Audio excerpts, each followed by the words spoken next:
ಇವತ್ತು ಒಂದು ಸ್ವಲ್ಪ ಜಿಯೋ ಪೊಲಿಟಿಕ್ಸ್ ಬಗ್ಗೆ ಮಾತಾಡೋಣ.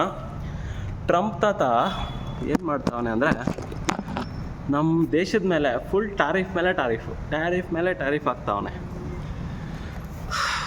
ನಮ್ಮ ದೇಶನ ಅವ್ನು ಹೇಳ್ದಂಗೆ ಕೇಳೋದಕ್ಕೆ, ಅವ್ರ ಪ್ರಾಡಕ್ಟ್ಸು ನಮ್ಮ ದೇಶದಲ್ಲಿ ಮಾರೋದಕ್ಕೆ, ನಮ್ಮ ದೇಶ ಎಕನಾಮಿನ ಬೀಳ್ಸೋದಕ್ಕೆ try ಮಾಡ್ತಾವನೆ.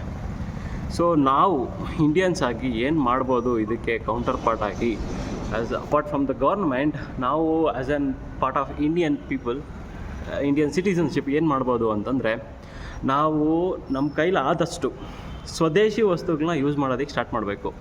Like we can't replace 100% of US based products, but we can start with something.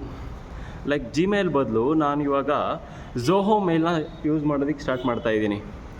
Like we can't do 100% replace ಮಾಡೋಕ್ಕಾಗಲ್ಲ, ಬಟ್ ನಾನೀಗ ಮ್ಯಾಕ್ಸಿಮಮ್ ಎಷ್ಟಾದರೆ ಅಷ್ಟು ಇಂಡಿಯನ್ ಪ್ರಾಡಕ್ಟ್ಸ್ನ ಯೂಸ್ ಮಾಡೋದಕ್ಕೆ ಸ್ಟಾರ್ಟ್ ಮಾಡ್ತಾಯಿದ್ದೀನಿ. ಲೈಕ್ ಝೋಹೋ ಮೇಲ್ ಆಗಲಿ, ಝೋಹೋ ಶೀಟ್ಸ್ ಆಗಲಿ, ಲೈಕ್ ಎಕ್ಸೆಲ್ ಥರ ಇರುತ್ತೆ. ನನ್ನ ಪರ್ಸ್ನಲ್ ಯೂಸ್ಗೆ I am going everything with Zoho. And join hands with me for swadeshi process, swadeshi movement. Start using ಮನೆಯಲ್ಲಿ ಗ್ರೋ ಮಾಡಿರೋ, like in house grown Zoho.